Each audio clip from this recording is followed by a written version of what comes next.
सभी लोग बैठ जाओ। जो प्रेमी सेवा कर रहे हैं वो सेवा करें और सत्संग सुने तो दोनों लाभ मिले। सत्संग का लाभ मिलेगा और सेवा का लाभ। यही होशियारी होनी चाहिए। सत्संग में आओ, किसी लाभ से वंचित न रह जाओ, क्योंकि सत्संग तो आप कानों से सुनते हैं और सेवा हाथ पैरों से होती है। तो सेवा भी करते रहो, सत्संग भी सुनते रहो। वैसे सुनोगे बैठ के तो नींद आएगी, लेकिन सेवा करने में नींद नहीं आएगी। सेवा करते रहोगे, बच्चों को सुनते रहोगे, तो मन बुद्धि चित्त सब ठिकाने पर रहेंगे, क्योंकि उधर सेवा कर रहे हो और ध्यान आपका लगा है बच्चों में, तो मन इधर उधर नहीं जाएगा। ये मन को एकाग्र करने का बहुत अच्छा तरीका है। तभी आपके साथ में परमार्थी संधान सेवा जोड़ी गई है। इसको अगर करते रहोगे तो मन शांत रहेगा, मन विकारों में नहीं जाएगा इधर उधर, और वचन भी आपको साफ साफ सुनाई देंगे। तो ये लाभ है और ये लाभ प्रेमियों को लेना चाहिए, लेकिन नहीं ले पा रहे तो तुम जानो, तुम्हारा काम जाने। देने वाला तो सबको दे रहा, लेने वाले में होशियारी, चतुरता, बुद्धिमानी होनी चाहिए कि हमको लाभ कैसे मिले। सब तो जीवन तुम्हारा चला गया, कुछ नहीं मिला। सत्संगों में आते रहे, जाते रहे, आते रहे, जाते रहे, लेकिन न कुछ लिया न कुछ किया। तो आने जाने का कोई लाभ नहीं है। कहीं जाते हो तो कुछ लाभ पाने के लिए जाते हो, कुछ लेने के लिए जाते हो, लेकिन सत्संग में आके आपने क्या लिया? कुछ नहीं किया। जो वचन दिए गए वो भी बोला दी। सेवाओं से कतराते रहते इधर उधर, तो खाली आए हो खाली चले जाओगे, कोई लाभ नहीं मिलेगा। यहाँ आया हो कोई न कोई सेवा जरूर करो। सेवा ही तुम्हारे परेशानी, दुख, तकलीफ, बीमारियों को दूर करने की दवा है, क्योंकि शरीर इंद्रियों से आपने बुरे पाप कर्म किए, और जब तक शरीर इंद्रियां परमार्थी सेवा में नहीं लगेगी तो कुछ नहीं होगा। भजन तुम इतना कर नहीं सकते तुम्हारे पाप कर्मों की अदायगी हो जाए, तुम्हारे पास सुना नहीं है, और सत्संग भजन तुमको याद नहीं रहते। बस तुम्हारे लिए बची एक परमार्थी संतान सेवा कि जिसको करके आप भजन का लाभ, सत्संग दोनों का लाभ प्राप्त कर सकते हो। ये अवसर आपको मिला। अब लेना नहीं लेना ही तुम्हारा काम है। देने वाला तो लुटा रहा है। लूटना चाहो लूट लो, नहीं तुमको तो यहाँ लोग लूट ही रहे, लेकिन तुमने आज तक कुछ लूटा नहीं है। लुटाया अपने आप को, भोगों से लुटाया है, इंद्रियों में फंस करके। आपने किया क्या? और विचार भी नहीं करते हो कि हम इतने दिन लुट गए और अभी होश नहीं, अभी लुटवा रहे। इसीलिए कहा भाई कई जन्म लग जाएंगे। आप एक जन्म में जाना चाहते हो तो आदेश पालन सर्वोपरि है। आदेश पालन में तुम्हारी कई जन्मों की अदायगी बुरे पाप कर्मों की हो सकती है, अगर आदेश को अपना मुख्य आधार समझो तो। ऐसे तो बहुत दिन से सुन रहे हैं, और हम बहुत दिन से सुना रहे हैं। मथुरा में आप सुनते रहे 60 साल, कुछ नहीं, कुछ भी नहीं तुम्हारे हाथ लगा। और 12 बरस ये फिर आपको एक मौका दिया गया कि अगर भूल गए हो तो वचनों को याद कर लो और फिर से अपने काम में लग जाओ, तो जो थोड़ा जीवन बचा है ये तुम्हारा सार्थक हो जाए। लेकिन ये बात समझ में नहीं आती, क्योंकि तुम एक जन्म में जाने के लायक नहीं हो, तुमको कई जन्म लेने पड़ेंगे। महापुरुष तो चाहते तो एक ही जन्म में निकल जाओ, लेकिन तुम काम ही नहीं करो। वो काम करते नहीं, आदेश समझते नहीं, वचनों को मानते नहीं हो, इशारा तुम्हारे बस के नहीं। इसीलिए तो संतों ने कहा जो सैन बन न समझे उससे कछु न कहे। जो इशारों को, वचनों को नहीं समझता उससे कुछ मत कहो। वो एक जन्म में जाने वाला जीव नहीं है। आदेश उसकी समझ में नहीं आ रहा। मैंने कल भी कहा था, आज भी कहा, कि संदेश तो आप सेवा करके भी सुन सकते हैं, लेकिन नहीं आप जाओगे। अर्जी हमारी, मर्जी तुम्हारी है।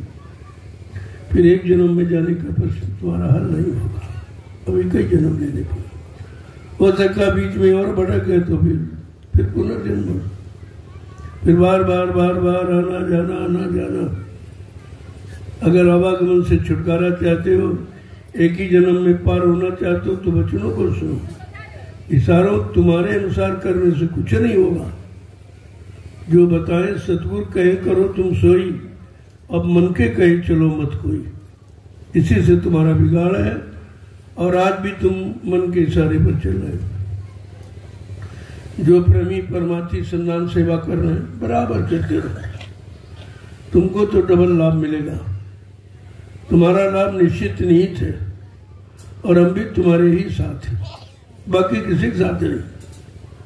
हम तो सेवा के साथ हैं, जो सेवा करेगा उसके साथ है, नहीं कहेगा उससे तुम करोड़ों को दूर बैठे।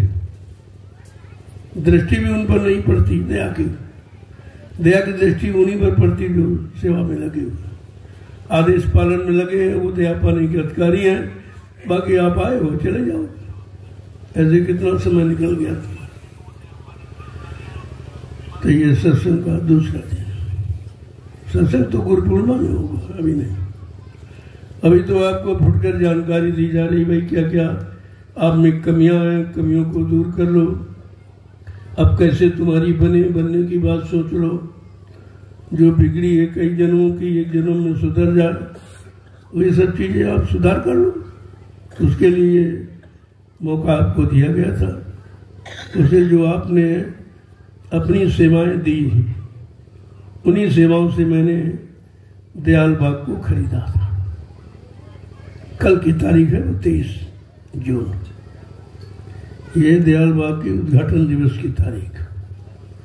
कल वो पर्व है, कल उसका उद्घाटन हो जाएगा। और आपको ये लाभ है कि सत्संग में मिल रहा और सेवा भी मिल रही।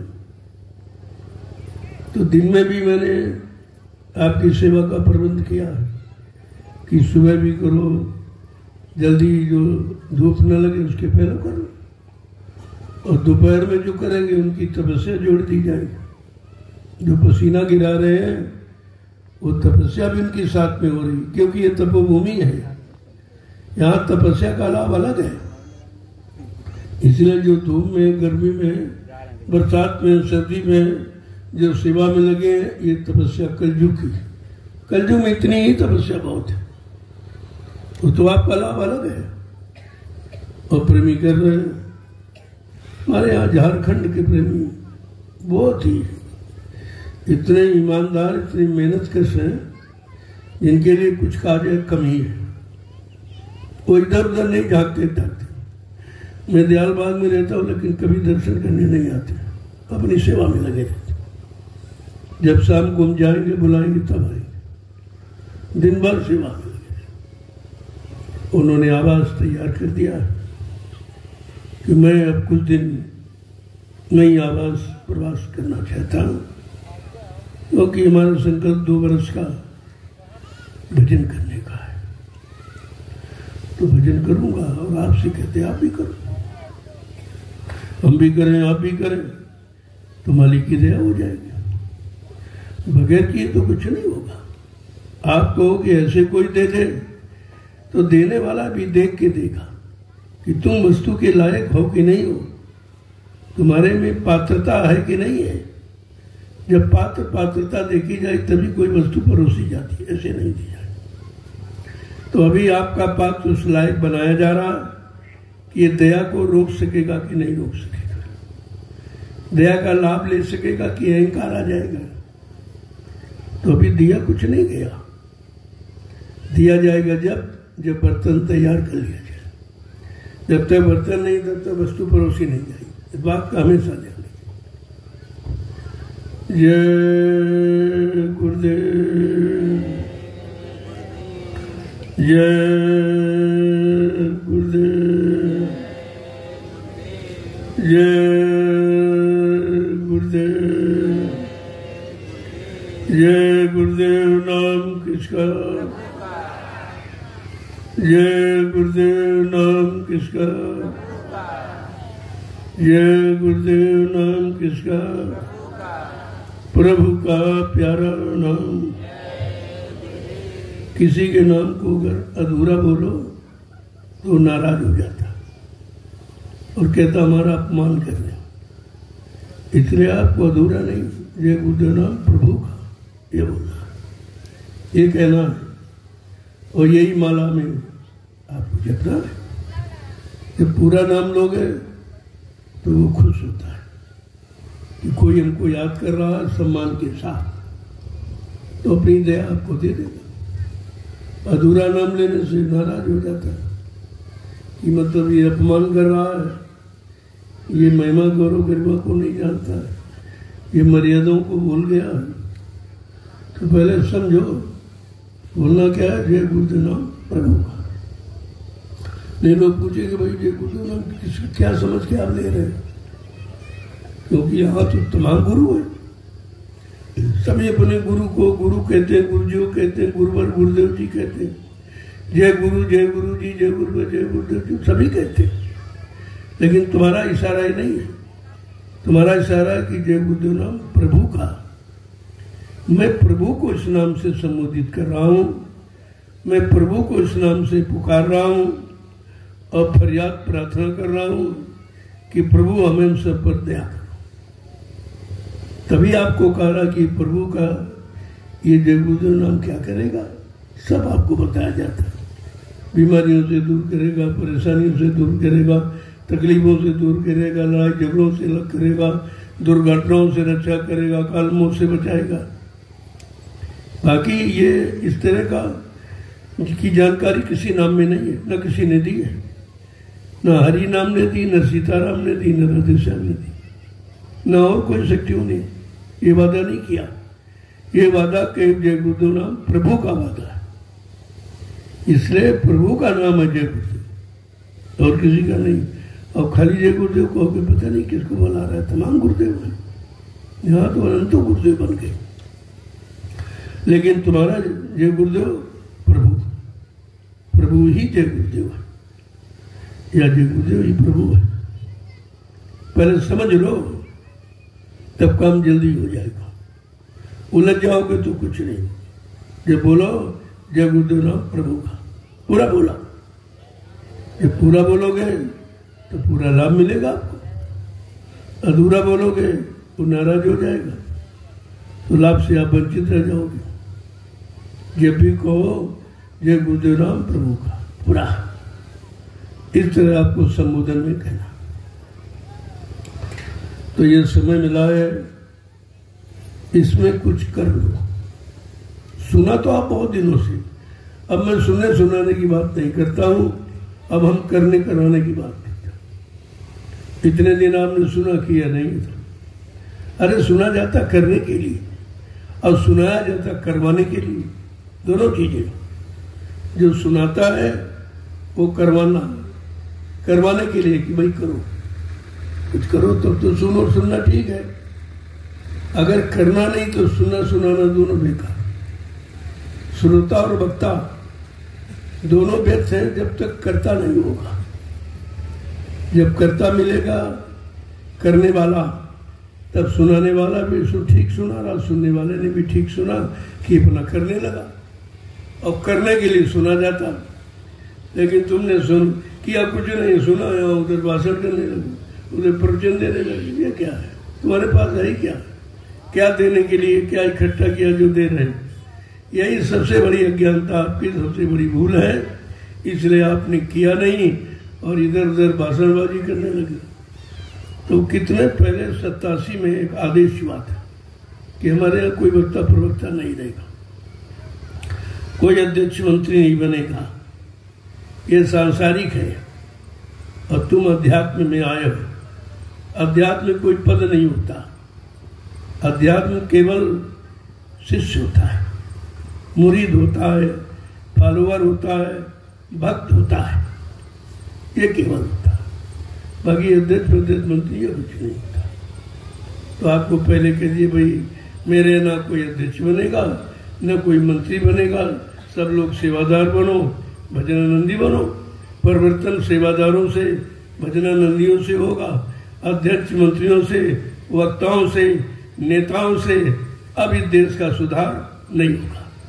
सीधी बात है, अब सुधार नहीं होगा। और इन्होंने जोर लगा के देख लिया, चुनाव पर चुनाव, चुनाव पर चुनाव, चुनाव पर चुनाव, सारा देश चुन लिया और काम कोई नहीं चुना। अरे भाई, चुनाव तो जनता के अच्छे काम को चुनने के लिए किया जाता है। तुमने चुनाव किया लेकिन जनता का कोई काम नहीं चुना, आज तक कोई काम हुआ भी नहीं। तो चुनाव का मतलब क्या? और चुनाव इतना महंगा है, इन्होंने बताया नहीं है, किसी ने आपको नहीं बताया होगा, न प्रधानमंत्री, न मुख्यमंत्री, न कोई नेता, किसी ने नहीं बताया ये चुनाव कितना महंगा है। लेकिन मैं आपको बता रहा हूं, 70 अरब रुपए का खर्चा एक पंचवर्षीय चुनाव का। इतना महंगा चुनाव का हम कुछ, परेशानियां बढ़ती गई, बीमारियां बढ़ती गई, लड़ाई झगड़े बढ़ते गए, मारकाट हिंसा बढ़ती गई, टैक्स बढ़ते गए, महंगाई बढ़ती गई, बेरोजगारी बढ़ती गई। ये सब क्या है? ये क्या है? कौन सा काम? ये काम आपने चुना। चुनाव का मतलब ये है। तो इसलिए आपको समझना चाहिए। और आपको एक इशारा किया गया था कि हम पर शासन वही करेगा जो ब्याज हमारा माफ करेगा, वोट हमारा वहां पड़ेगा जो ब्याज हमारा माफ। आप भूल गए इस गुरु के वाक्य को, ये महामंत्र है। इस महामंत्र को अगर याद करते हैं तो सारी परेशानियां, मुसीबतें सब खत्म हो गई होती। किसी ने नहीं माना, सत्संगी भी नहीं, कोई सत्संगी नहीं है। जब सत्संग नहीं याद है, गुरु वचन नहीं याद है, गुरु के वचनों बातों पर विश्वास नहीं, तो सत्संगी किस बात का? ऐसे दुनिया में बहुत लोग रह रहे, वैसे तुम रह रहे हो। और आपसे कहा भी गया था कि सत्संगी बनाए जा रहे हैं। बनाने वाला कह रहा बनाए जा रहे हैं, तो तुमने कहा नहीं नहीं सरकार, हमारे जिले में इतने सत्संगी, हमारे तहसील में इतने, ब्लॉक में इतने हैं, ये तुमने प्रचार किया। कहा अच्छा, इतने लोग हैं। एक छोटी सी परीक्षा में पता चल गया कोई सत्संगी निकला ही नहीं, कोई नहीं निकला। कोई इधर भगा, कोई उधर भगा, कोई उधर भगा, कोई उधर भगा। ये तो सब भगोड़े निकले।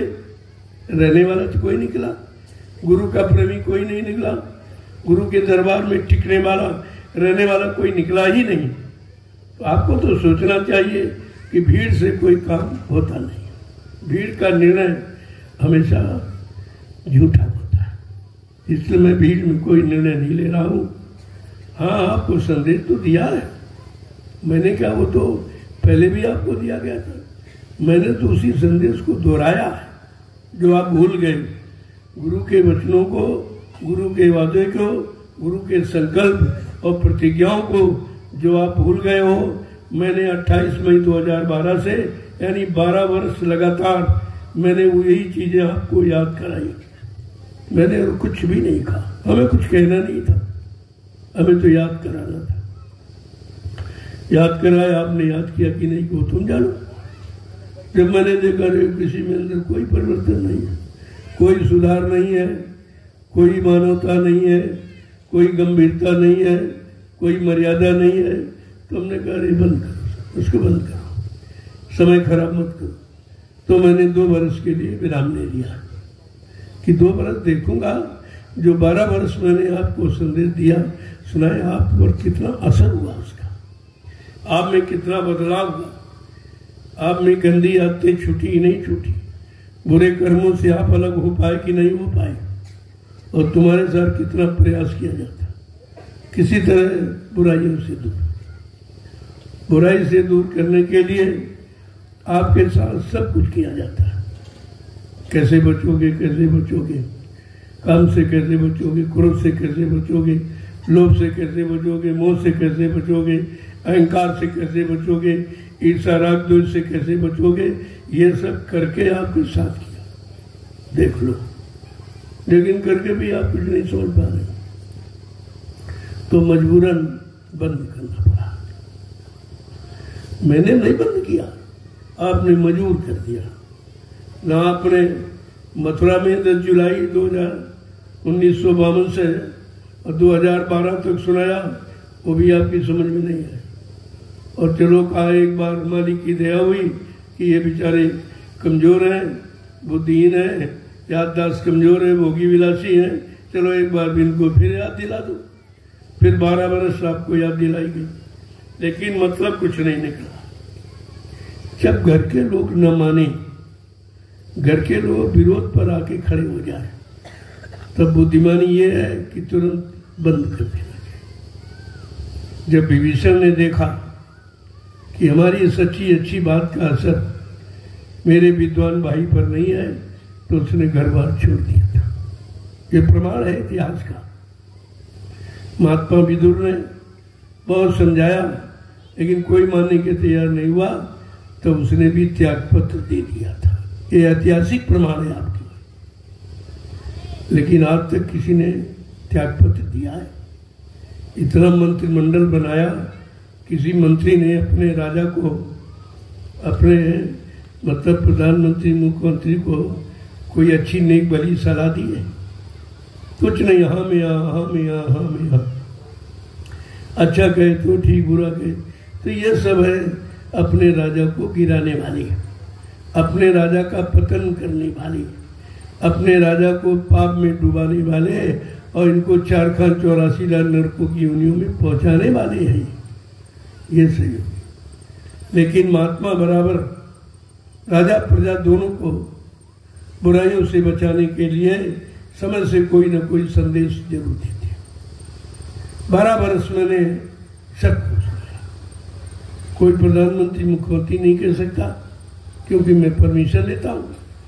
परमिशन का मतलब इनको शासन प्रशासन को सूचना देता हूँ कि मैं ये संदेश प्रसारण करने जा रहा हूँ जो तुम्हारे हित में है और तुम्हारी प्रजा के हित में।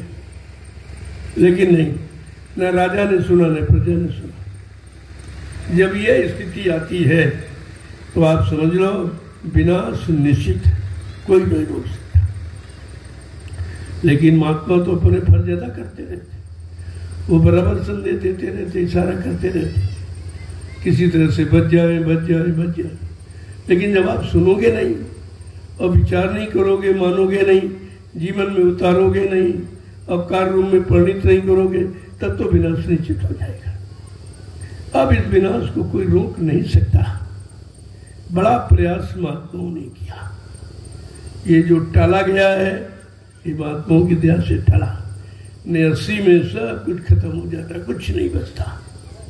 इतना टाल के ले आए, समझा बुझा के सुना के, क्योंकि संत महापुरुषों की वाणी का प्रसारण जब तक वायुमंडल में चलता रहेगा, कुदरत खुल के नंगा नाच नहीं कर सकती।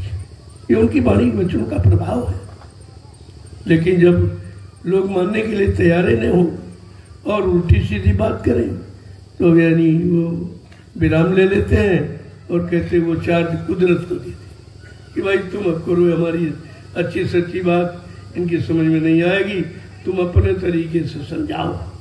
कुदरत का तरीका तुम्हारे हित में नहीं होगा।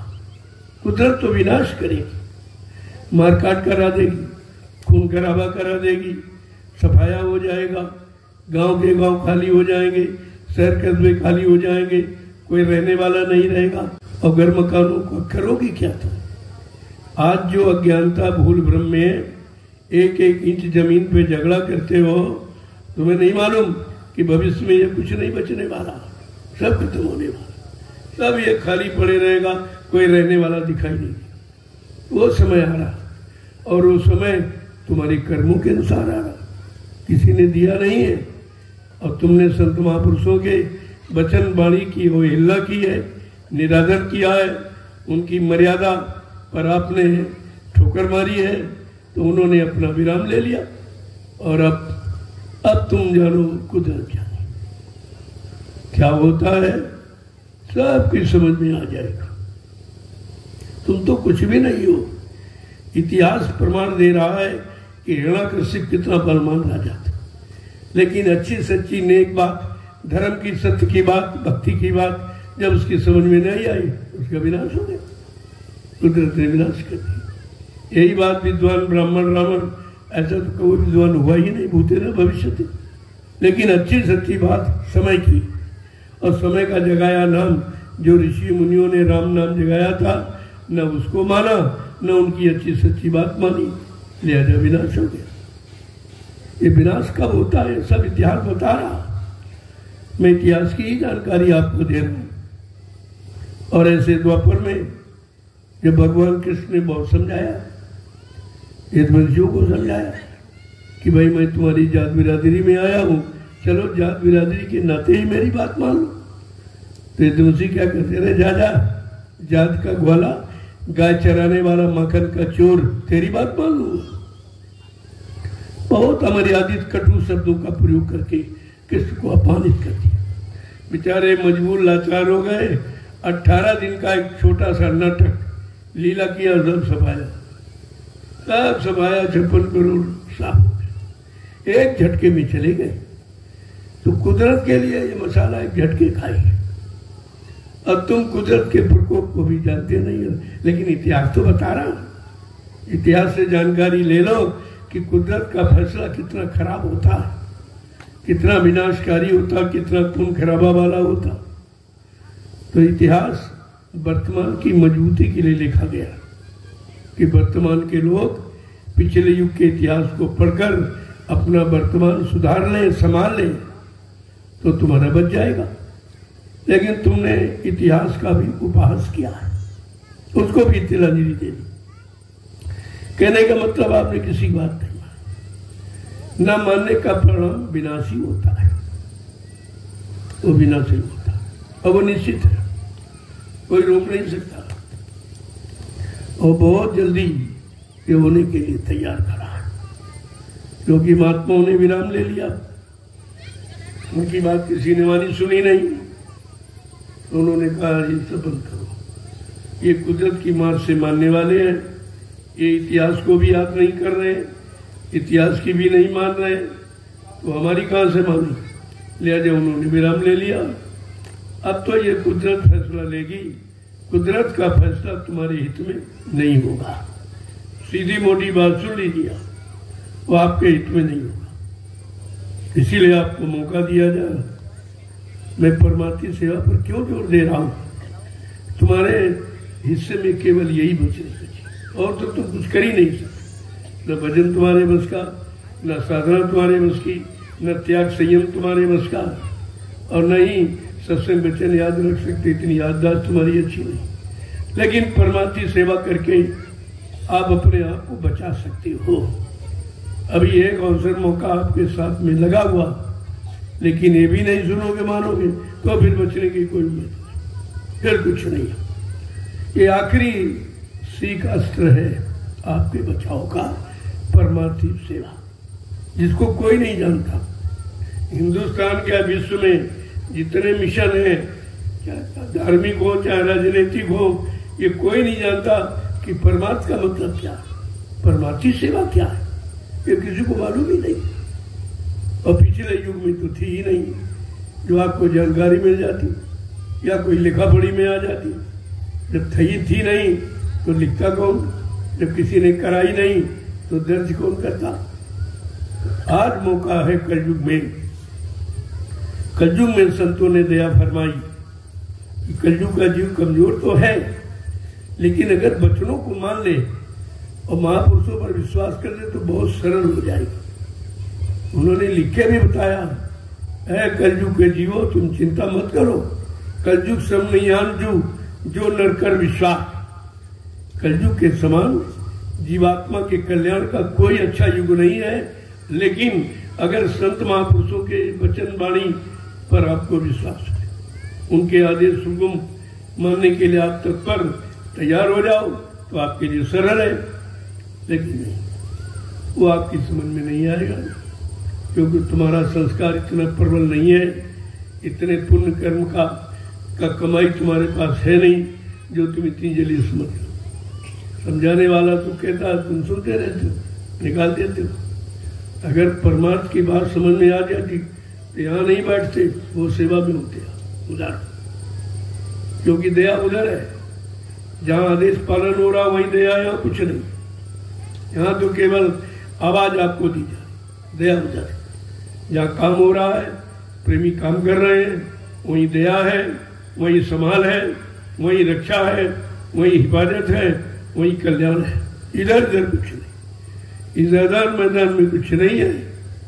इस मैदान में तुम बहुत दिन से बैठ रहे हो, कुछ मिला आपको? कुछ तुम कर पाए हो?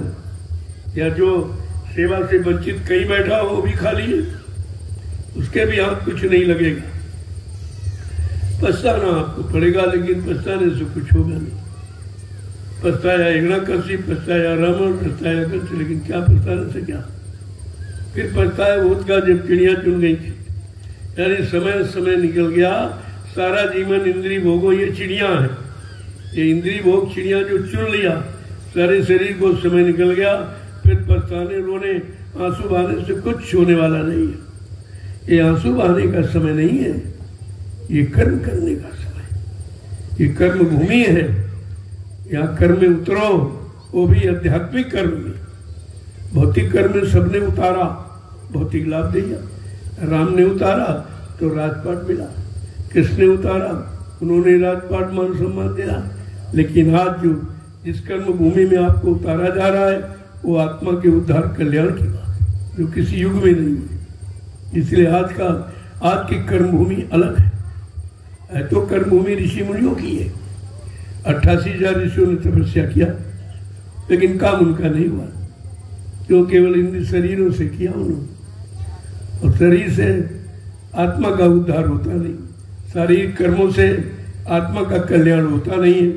वो तो आत्मिक कर्म ही अलग है, और वो उनको मिले नहीं कोई, क्योंकि संत महात्मा उस समय थे नहीं जो उनको इतनी, अगर वो होते तो इनकी तो बहुत जल्दी हो जाता। वो तो बादशाह थे ही, तपस्वी थे, ब्रह्मचारी थे, संयमी थे, त्यागी, सब कुछ। खान पान भी अच्छा था, उनको जाने में देर नहीं होती, लेकिन कोई ले जाने वाला नहीं था, तो जाते बेचारे थे। वो तपोभूमि को छोड़ गए, किसके लिए? आपके लिए। अब आपको उस तपोभूमि का लाभ ले लेना चाहिए। तो उन्होंने तपस्या करके इसको पावन पवित्र बनाया, तो आपको भी तपस्या करनी चाहिए, तब तो तपोभूमि का लाभ मिलेगा। आज की तपस्या क्या है? शारीरिक श्रम, जिसे श्रमदान कहते हैं।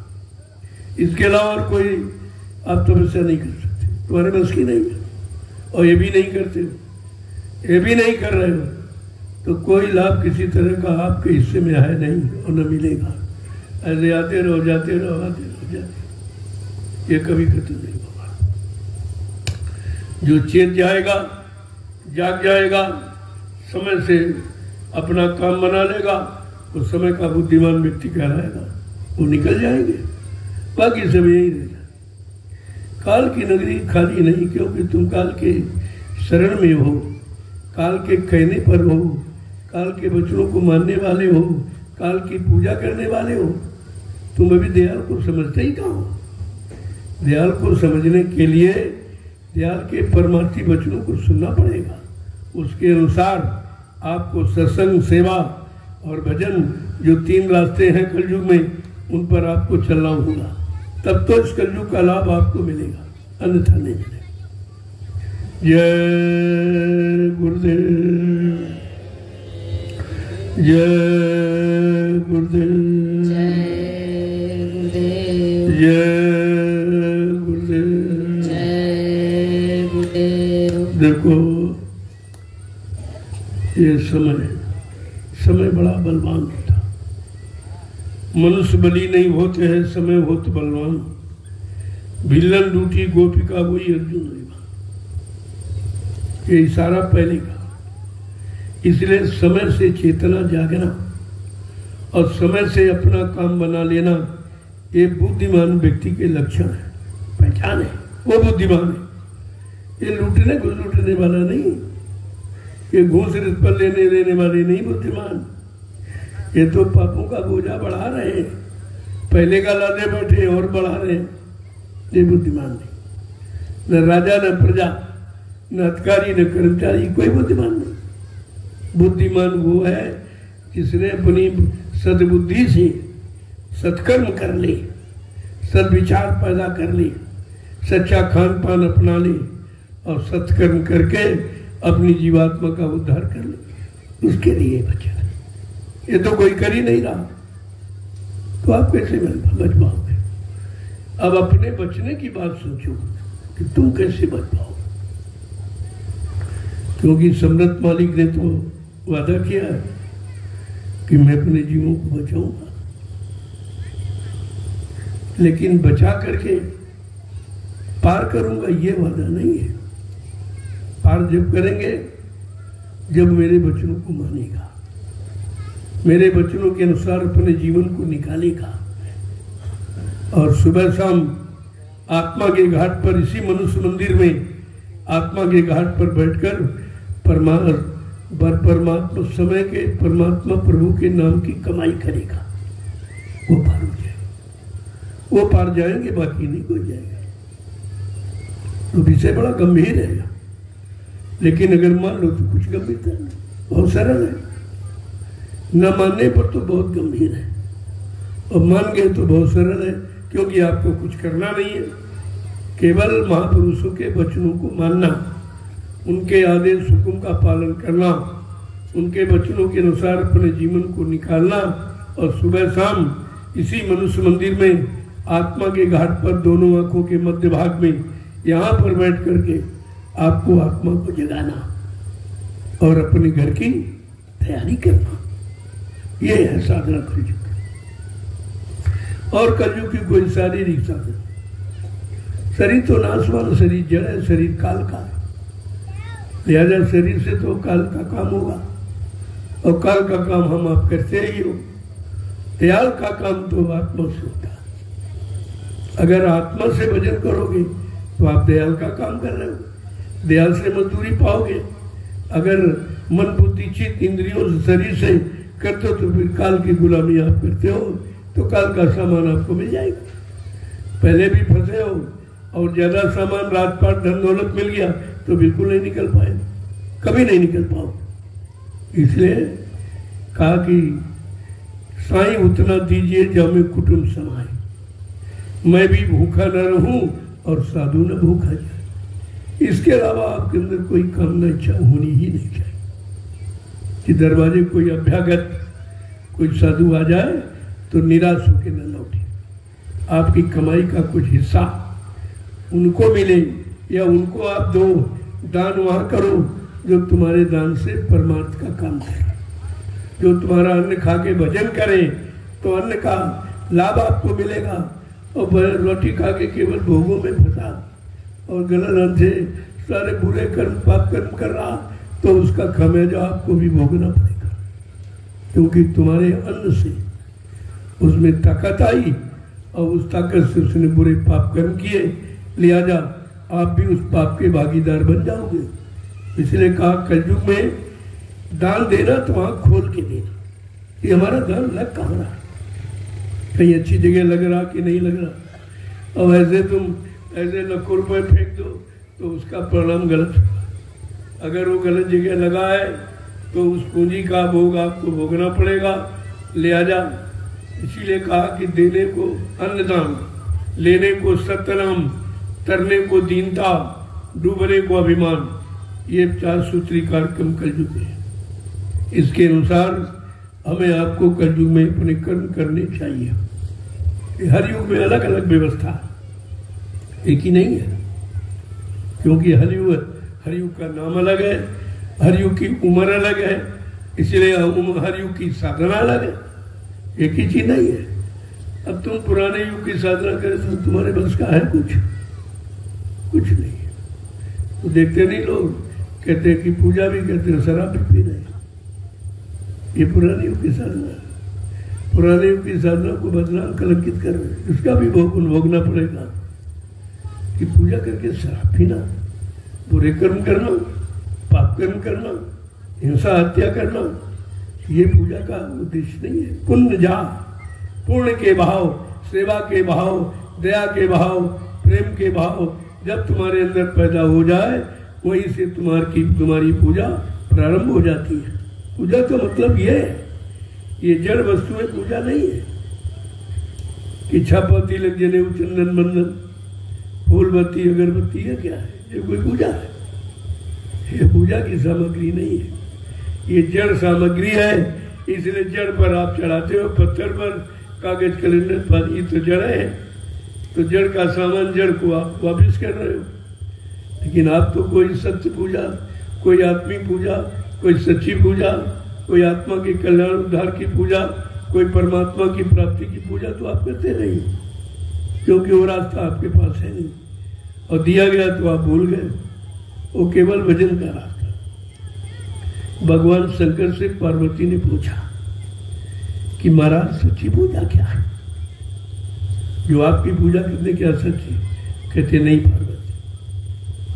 क्या कह रहे हैं? उमा कहो मैं अनुभव अपना, सत हरि भजन जगत सब सपना। हे पार्वती, अगर तुम पूछती हो तो भजन ही एक सच्ची पूजा है, बाकी कुछ नहीं, सब सुपनवत है। तो कितना बड़ा संदेश। शिव ने कभी कहा हमारी पूजा, कभी नहीं कहा कि हमको भजो, क्योंकि हम आत्मिक कल्याण तुम्हारा नहीं कर सकते। इसलिए उन्होंने साफ साफ कह दिया कि पार्वती, मैं ये काम नहीं कर सकता हूँ, ये काम कौन होगा? उमा कहो मैं अनुभव अपना, और सत हरि भजन जगत सब सपना। ये संसार की जितनी पूजा है शारीरिक इंद्रियों की, ये सुपनवत है। जैसे सुपना रात में देगा, आंख खुली गाय, ऐसे ये पूजा तुम्हारी जब शरीर यहाँ से चला जाएगा, पूजा खत्म। पूजा का कोई लाभ नहीं, पूजा का लाभ तुम्हारे साथ में तो शरीर के साथ खत्म हो जाता। इसलिए बड़ा समझाने की कोशिश महात्माओं ने की। ये संत गोस्वामी जी महाराज जिन्होंने रामचरितमानस लिखा, ये संत का अनुभव है।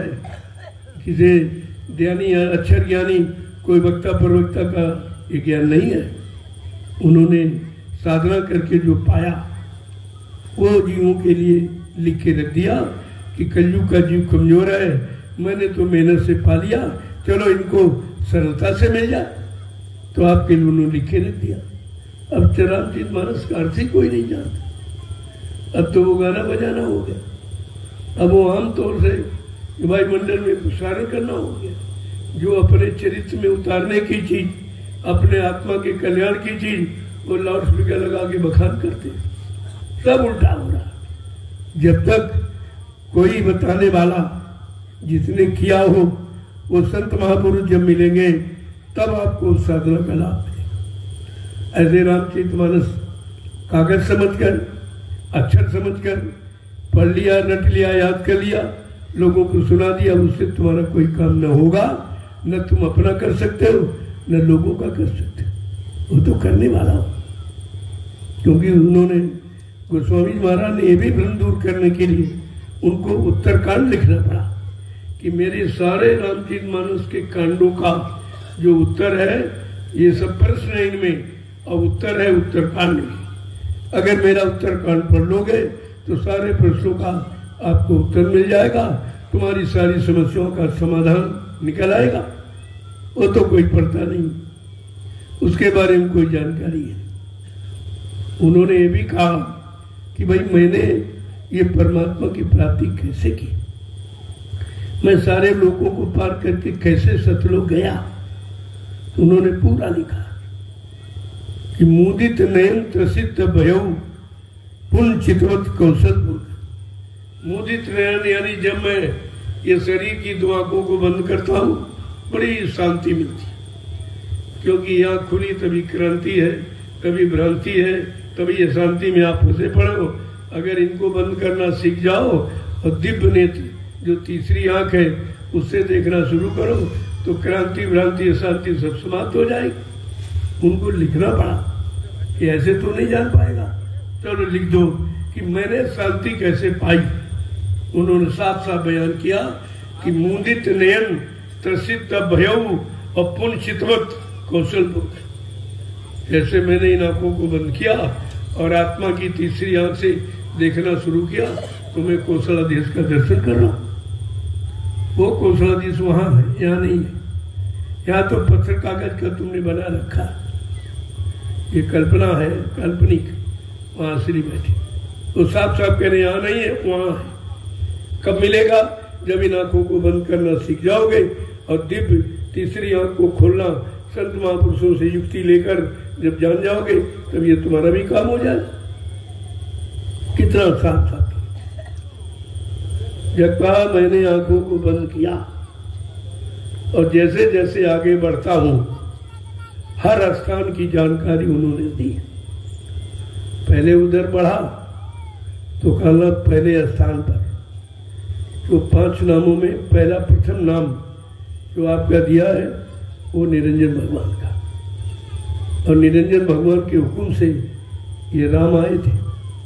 जो ये है ये निरंजन भगवान नहीं है, उनके हुक्म से आए थे। उन्होंने भेजा था कि जाओ मेरी व्यवस्था बनाइए, तुम जाकर के समझाना और न माने तो मार काट देना। बस उन्होंने उसी आदेश का पालन किया। ठीक है, कितना साफ साफ बयान है। अगर उत्तरकांड पढ़ लो तो सारे प्रश्नों का उत्तर आपको मिल जाएगा, सारी समस्याओं का समाधान निकल आएगा। लेकिन वो तो आप करते नहीं, तुम बाचने के चक्कर में हो, वाचक ज्ञानियों के चक्कर में हो। आत्मज्ञानी कोई मिला नहीं जो आत्मा का सच्चा भेद आपको बताता। इसलिए ये सिविल का साफ साफ कहता, साफ साफ उन्होंने लिखा है। जब मैंने पहले माली को याद किया, मोही बिलो की राम मुस्काही, जैसे मैंने निरंजन भगवान का नाम लिया तो भगवान राम बड़े खुश हो गए कि है मेरे मालिक मेरे पिता का नाम कौन ले रहा, ये तो मेरे पिता का प्यारा है, ये तो मेरे समान है। बड़े खुश हुए, बहुत खुश हुए। मोह बिलो के राम मुस्काही पियसत तुरंत गयो मुखमाई। कहा वो जो खुश हो गए तो उन्होंने दरवाजा खोल दिया। दरवाजा खोल दिया तो मैं आगे बढ़ा, दूसरे स्थान पर पहुंचा। जब दूसरे स्थान पर पहुंचा तो क्या कहते हैं, देखो वो ब्रह्मांड निकाया अति विचित्र तालोक अनेका रचना अधिक एक थी। बड़े विचित्र विचित्र लोक, ऊपर इतने लोक हैं, यहाँ कुछ भी नहीं। ये तो मृत लोग, यहाँ तो गंदगी है, यहाँ भोगों के गंदगी सिवा कुछ नहीं। जब गंदगी में तुम फंस गए तो ऊपर के किसी लोग से तुम निकलोगे नहीं, सब अच्छे लोग हैं। लेकिन कहते हैं कि अति विचित्र तालोक अनेका रचना अतिक एक थी, एक से एक बढ़कर वहां की रचना, वहां की मतलब सुंदरता, वहां की बनावट बड़ी विचित्र है, जो यहाँ कहीं दिखाई नहीं देती। कितना कहते हैं। फिर कह रहे हैं जब उसके आगे गया तब कहते हैं कि तमाम अंड पिंड ब्रह्मांड उनको देख रहा हूं। अनंतो अगणित अंड, यानी अंड पिंड ब्रह्मांडों की रचना की बड़ी सुंदरता है। तब कहता रहे तो गुरु की दया, अगर गुरु ने रास्ता न दिया होता तो यहाँ तो कभी नहीं आता, और ये देखने को नहीं मिलता तो समझ में नहीं आता। हम उसी नर्क यानी मृत्यु लोक में पड़े रहते, भोगों की गंदगी में उसे रहते, कभी निकलने का अवसर मौका नहीं मिलता। तब गुरु की महिमा समझता है जब चढ़ाई करके उन लोगों में जाता है और एक एक लोग को देखता है। लेकिन गुरु कह रहे भाई तुमको हम यहाँ रुकने नहीं देंगे, तुमको यहाँ से निकाल कर दिखाते हुए तुम्हारे घर पहुंचाएंगे। जब तुम नीचे मृत्युलोक में भोगों की गलीज गंदगी में फंस गए, नहीं निकल पा रहे हो, तो तुम मलमूत्र की गंदगी में फंसा दी, और कुछ है ही नहीं, कहीं नहीं फंसा, केवल मलमूत्र में फंसा हुआ है और वहां नहीं निकल पा रहा, वही को सब सुख मान रहा है, तो इन लोगों ब्रह्मांडों में कैसे निकलेगा। तो गुरु कह रहा नहीं, मैं हाथ पकड़ के ले जाऊं। अब की का वादा जो है घर पहुंचाने का है, केवल दिखाने बताने का नहीं है, घर पहुंचाने का। सारे ब्रह्मांडों को मंडलों को दिखाता हुआ अब गुरु हाथ पकड़कर आपको सीधे अनामी धाम छोड़ेगा, बीच में नहीं छोड़ेगा। क्योंकि उन्होंने वादा किया आपसे कि हम आए वही देश से जहां तुम्हारा धाम, तुम सबको घर पहुंचाना एक हमारा काम। कहा मेरा एक ही काम है, मैं रात भर धन दौलत मान सम्मान लेने नहीं आया हूं, मैं पति पत्नी बाल बच्चों में फंसने नहीं आया हूं। मेरा एक ही काम है कि तुमको तुम्हारे घर पहुंचा दूं, ताकि तुमको बार बार इस मृत्यु लोक की गंदगी में आना न पड़े। वो कितना बड़ा वादा। और उन्होंने कहा हम तुमको घर पहुंचाऊंगा और चेलों ने गुरु को पहले ही पहुंचा दिया। इन चेलों को देखिए पहले कि गुरु के वादे को खंडित कर दिया, असत्य झूठ कह दिया और कहते गुरु चला गया। आपको तो गुरु वचन याद रखने चाहिए। गुरु ने तो ये कहा था कि तुमको घर पहुंचाना हमारा काम है, और अभी कोई घर पहुंचा नहीं और कहते गुरु चले गए। यही तो कट सत्य है, ये झूठ है, ये झूठ है। ऐसा कभी हो ही नहीं सकता। संत वचन पलटत नहीं, पलट जात ब्रह्मांड। चाहे ब्रह्म अपनी ब्रह्मांड की रचना में तब्दीली बदलाव क्यों न कर दे, लेकिन संत जो कहेंगे वो करके दिखाएंगे, वो करके दिखाएंगे। अगर ये वचन आपके अंदर दृढ़ता के साथ जगह बना लिए होते तो आप अपने गुरु में कभी शंका नहीं करते। यही तो विचारने सोचने की बात है। अब ये सब कहना पड़ रहा। तो गोस्वामी जी महाराज ने हर लोक की बात, पांचों स्थानों की बात, कि मैंने 5 स्थान कैसे तय किए, पांचों को यानी मतलब दिखाते हुए अपने जीव को कैसे याद घर ले गए, कैसे पहुंचाए, कहाँ छोड़े, ये सदगुरु का काम। तो आज गुरु का काम केवल बताना है और सदगुरु का काम है घर पहुंचाना। गुरु सदगुरु में इतना ही अंतर है। तो हमें आपको तो अपने इस राज रहस्य को समझना चाहिए, अपने लाभ को जानना चाहिए, अपने आत्मिक कल्याण को समझना चाहिए। लेकिन हमने समझा तो आप कुछ नहीं, बह गए, भ्रमित हो गए, कहीं इधर कहीं उधर कहीं उधर भटके खा रहे हो। ये भटकाने वाले काल के जीव बड़े चतुर है। ये तुम्हारे में मिलकर और मतलब यानी सत्संगी बनकर बनावटी है नहीं। सत्संगी होगा वो सत्संग की बात करेगा, वो सत्संग में आएगा और जीवों को ले आएगा। सत्संगी का मतलब तो ये कि सत्संग में आए और जीवों को बुला के ले आए, उनका परमार्थ खारिज न होने दे, उनको सेवाओं से वंचित न होने दे। सत्संगी का तो असली अर्थ ये है। अगर ये कोई करे तो सत्संगी है, अन्यथा वो काल का जीव है। वो भरवाने के लिए तुमको मतलब यानी तुम्हारे पीछे लगा हुआ। तुमको अगर गुरु के वचन याद है तो तुम किसी के बहकावे में नहीं आओगे और भूल जाओगे तो फंस जाओगे। तुम्हारे फंसने का, बहकने का, भ्रमित होने का कारण यही कि तुमने सदगुरु के वचन को याद नहीं रखा। क्या कहा गया?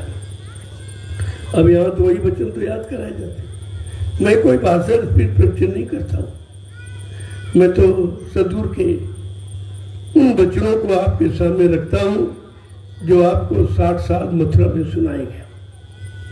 उन्हीं की मैंने पुनरावृत्ति की है कि फिर से अगर भूल गए हो तो फिर से याद करो, चल पड़ो अपने घर की तरफ। ये मौका मानव जीवन का बार बार नहीं मिलेगा। चलो भूल चूक तो हुआ ही करती है, लेकिन अगर कल की सुबह का भूला शाम तक आ जाओ तो भूला नहीं कहा था। अगर अभी तुम्हारी भूल दूर हो जाए तो अच्छी बात है, अपने सच्चे काम में लग जाओ। ये तो नहीं कहा जा हमें लग जाओ, हमें जुड़ जाओ, हमारी मानो नहीं। वचनों को मानो, सदगुरु की मानो। मन के कहे चलो मत कोई, अब सदगुरु कहे करो तुम सोई वो करो। किसी के बहकावे भरमाने में बताने में आपको नहीं आना। तो जब वचनों को सुनोगे, जीवन में उतारोगे, तभी तो कुछ समझ में आपके आएगा। इसलिए मैं ज्यादा कुछ कहना नहीं चाहता हूँ। अब उतना कहूँगा जितना आप करने में उतार सको, करनी में। क्योंकि अभी तक तो आप सुनते रहे, बुलाते रहे, सुनते रहे, बोलते रहे, बैठते रहो, भ्रमित होते रहो। ना मैं अपना समय खराब करूँगा न तुम्हारा खराब करूँगा। अब केवल इशारे में बात करूँगा, इशारे में, बहुत थोड़ा सा समय। अब केवल हमें आपको एक ही काम करना है कि 8 घंटे तो घर गृहस्थी परिवार का काम करो, बाल बच्चों की खिदमत सेवा का करो। खेती है, दुकान है, दफ्तर है, बिजली व्यापार, मजदूरी करो, मना नहीं आपको, लेकिन 8 घंटे। और होते कितने? 24 घंटे। 5-6 घंटे चलो सोने की निकल गए, 13 घंटे। अभी 11 घंटे बचे, तो 11 घंटे में 2-3 घंटे मिलने जुलने में चला था। फिर भी आपके पास 5 घंटे बचते। 5 में नहीं, केवल 2 घंटे मांगे जा रहे। 1 घंटा सुबह, 1 घंटे शाम। आत्मा के घाट पर ये मनुष्य मंदिर है सच्चा, ये परमात्मा ने बनाया और ईंट पत्थर वाला इंसान ने बनाया। इसलिए परमात्मा को पाने के लिए ये भगवान के बनाए मंदिर, ये पंचभौतिक शरीर, ये मंदिर है। इस मंदिर में ये दोनों आंखों के मध्य भाग में ये आत्मा का स्थान घाट है। यहां पर बैठकर आत्मिक कमाई करो, हाथ पैरों से, मन बुद्धि चीज से तो दाम की कमाई करते हो। परिवार बच्चों की परवरिश के लिए तो आपको 8 घंटे दिए गए, मना नहीं किया गया, लेकिन 2 घंटे आत्मा के कल्याण के लिए आत्मिक कमाई, जिसे कहते हैं समय के जगाए नाम की कमाई, जब करोगे तो आपका दोनों बन जाएगा, लोक परलोक दोनों बन जाएंगे। दोनों बना लो, दोनों मौका आपको मिला है। पहले युगों में तो एक ही मौका था शरीर का, पूजा पाठ बेचारे करते रहते थे, बार बार जन्म पाते रहते थे, जो राजा और धनी मानी बनते रहते थे, गरीब अमीर बनते रहते थे, लेकिन जीवात्मा का कल्याण नहीं हुआ। आज तो मौका आपके लिए जीवात्मा के कल्याण का भी साथ में जुड़ा। 8 घंटे दाम की कमाई, परिवार बाल बच्चों के पालन पोषण के लिए, आए गए अतिथि सत्कार के लिए, और अपने यार मित्र दोस्तों से मिलने जुलने के लिए। लेकिन 2 घंटे, 1 घंटा सुबह, 1 घंटे शाम को, इसी मनुष्य मंदिर में ये आत्मा का घाट है। जब यहां बैठकर पुकार लगाओगे वो सुनेगा। अभी आप यहां से पुकारते हो जबान से, ये जबान आपने तो गंदी कर रखी, गंदा खान पान किया है, गंदे शब्दों का प्रयोग किया है, गाली गलौज का प्रयोग किया है, किसी को अपमानित करने के लिए, ये तो आपने इसको गंदा कर दी। लिहाजा जबान की कोई भी प्रार्थना, कोई इबादत, पूजा स्वीकार नहीं होगी। गंदगी में कोई पूजा स्वीकार नहीं।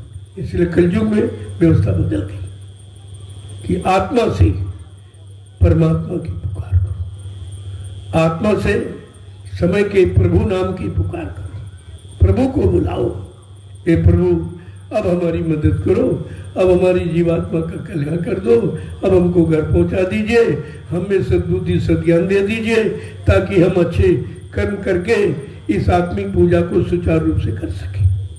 यह प्रार्थना आपको करनी चाहिए। बहुत थोड़ा काम, ज्यादा नहीं है, लेकिन आप करना नहीं चाहते। और ये कब से बताया जा रहा, ये कोई नई बात हम नहीं बता रहे, हम तो दोहरा रहे हैं। जो पहले बताया गया उसी की पुनरावृत्ति कर रहे हैं कि भूल गए हो तो फिर से याद कर लो और नाम की कमाई में लग जाओ। हम तो दाम की कमाई तो मना नहीं करते, उसके तो 8 घंटे दिए। दाम की कमाई, खेती, दुकान, दफ्तर, बिजली, व्यापार, मजदूरी, उसके लिए तो 8 घंटे आपको दिए गए, खूब करिए, लेकिन सच्चाई, ईमानदारी, मेहनत से करिए, ताकि कर्म कर्जा किसी का चढ़ने न पावे। जो मुनाफा समझते हो वो कर्म कर्जा है, जो लूट पाट घसूट, जो मतलब यानी रिश्वत और घूस, ये क्या है? ये लूट, ये है कर्म कर्जा को बढ़ाना। पहले के लादे बैठे हो, कितने के लाद लोगे? कर्मचारी अधिकारी बन गए और लाखों का, जब तक रिटायर हो गए लाखों का लाद लोगे, फिर तुम कभी निकल ही नहीं पाओगे। तुम्हारा तो जाना बड़ा असंभव हो जाएगा। कितने हजार जन्म आपको लेने पड़ेंगे उस कर्म कर्जे को उतारने के लिए। कहा कि तुम काम तो करो, लेकिन सच्चाई, ईमानदारी, मेहनत से करो, किसी का कर्म कर्जा न चढ़ने पावे। इस बात का ध्यान रखिए। कमाने के लिए आपको मना नहीं, तो जब ये ध्यान में रखोगे तब परमार्थ बिगड़ेगा नहीं। अब तुम स्वार्थ में इतने अंधे हो जाते हो कि परमार्थ को बिगाड़ डालते हो, परमार्थ को समझ ही नहीं पा रहे परमार्थ क्या। तो आपको ये करना है। अब इस करने के लिए भाषणबाजी क्या करो, सीधी करने लो। भाषणबाजी से तो कोई काम होगा नहीं। और कितना आपको सुनाया गया। अब मैं वो समय न तुम्हारा खराब करना चाहता, न अपना करना चाहता। अब मैंने 2 वर्ष के लिए विराम ले लिया है, लेकिन आश्रम पर जो प्रेमी आएंगे तो उनको भजन की बात बताऊंगा, उनको सत्संग वचनों की याद कराऊंगा, गुरु वचनों की याद कराऊंगा, गुरु के वादों को याद कराऊंगा, ताकि अपने गुरु से उनका रिश्ता टूटे रुकने न पावे, इसलिए जय गुरुदेव, जय गुरुदेव, जय गुरुदेव, जय गुरुदेव। नाम किसका? प्रभु का।